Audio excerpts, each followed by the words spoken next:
Now, we haven't really talked about what the challenges were setting up Leadership Long Beach. It seemed that there's quite a demand. Obviously, you had more than 100 people interested in participating, but obviously with any program that you're setting up, there are challenges. Can you speak to some of those? Well, the initial challenge was that we knew that there would be some businesses that would fund it. And originally, when we got the sponsors that helped, I think everybody put in $5,000. They were allowed to have one person from their company. But there was also going to be a lot of nonprofits and people who would not be able to afford it. So we needed scholarships. And I think Gayle mentioned that she had somebody who helped. The Junior League were sponsored, both Judy Ross and I. Yeah. So when we first started, would we be able to raise the money? And to our surprise, it was easier than we thought it would be. Wow. It was because I think most people thought that the program itself, they would give it a shot and see whether or not it was worthwhile.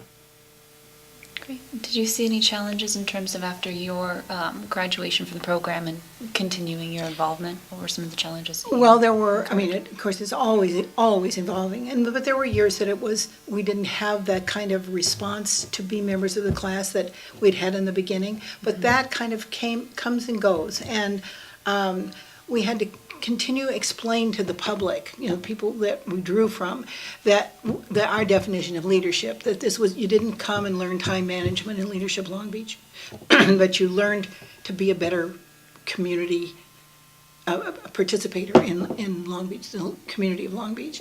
And we also needed to define that we weren't talking about just emerging leaders, but we were talking about people who were in a leadership role, that sphere of influence could be huge and it could be small, and the fact that we were in that position didn't necessarily mean we understood about leadership principles and the highest standard of leadership. Perfect. And I was always happy to point out some instances when that was absolutely true. We originally wrestled with how many for-profit participants and nonprofit participants should be in there. And the feeling was always that it needed at least 50% participants from for-profit businesses. Were government employees involved in the beginning? Yes. Okay. Yep. They were there, but they were there. They were there like any other what we would call nonprofit participants. Okay.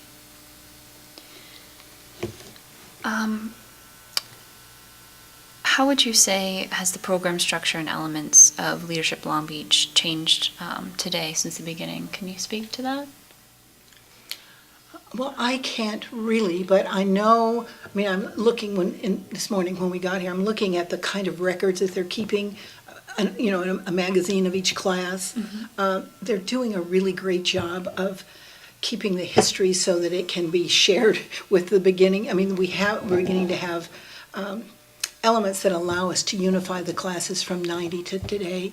I'm not sure how much we're using those, but there's been a lot of refinement, and there's always work. They rewrite the mission periodically, but it stays within the same framework that it was in the beginning. Okay. The classes, they've just gone through strategic planning and setting goals and looking at the board structure. In the last 4 years, they've really refined that. So I think it's continuing to grow and move. I think it's they're using everything and things that we didn't even think of or have.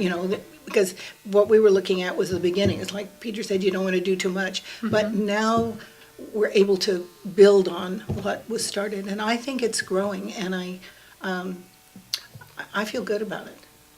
I feel good about the organization, but any organization has ups and downs, and the money is always hard to come by, but we have a lot more alumni that we can reach out to for money to support the program. Great. And this question is for both of you. Do you feel the need, that there is a need today for leadership and leadership training as strong as it was when you started in Leadership Long Beach? Absolutely. Oh, I feel that absolutely, and I think maybe more than ever.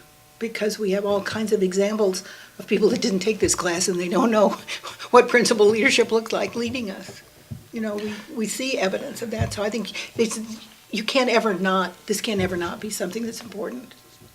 And I think as our whole society has evolved, we are now not just a community made up of individuals who live here. Now you have the internet, and you have drastically different interests of people.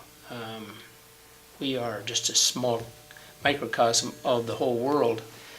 And today, and in those days, we were much more insulated. So I think it's even more important to make sure that people want to get involved in the community.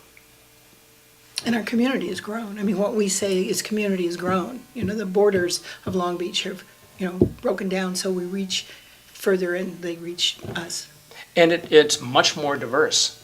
As I look at the pictures of the first class, there were about 3 or 4 African Americans. There were some Asian, maybe 5 African Americans, a number of Asians, and some Latinos. And our community today is over 50% people of color. So it's not just the white males and females that were predominant in 1989, the first class. Sure, so it's more reflective of today's demographics. Mm-hmm. That's great. Well, is there anything else that you'd like to add, or is there any sort of closing remark that you'd like to offer? Any sort of maybe promotion for the program and future leaders in Long Beach? I would just encourage people who have an interest in their community to find out more about Leadership Long Beach and get involved.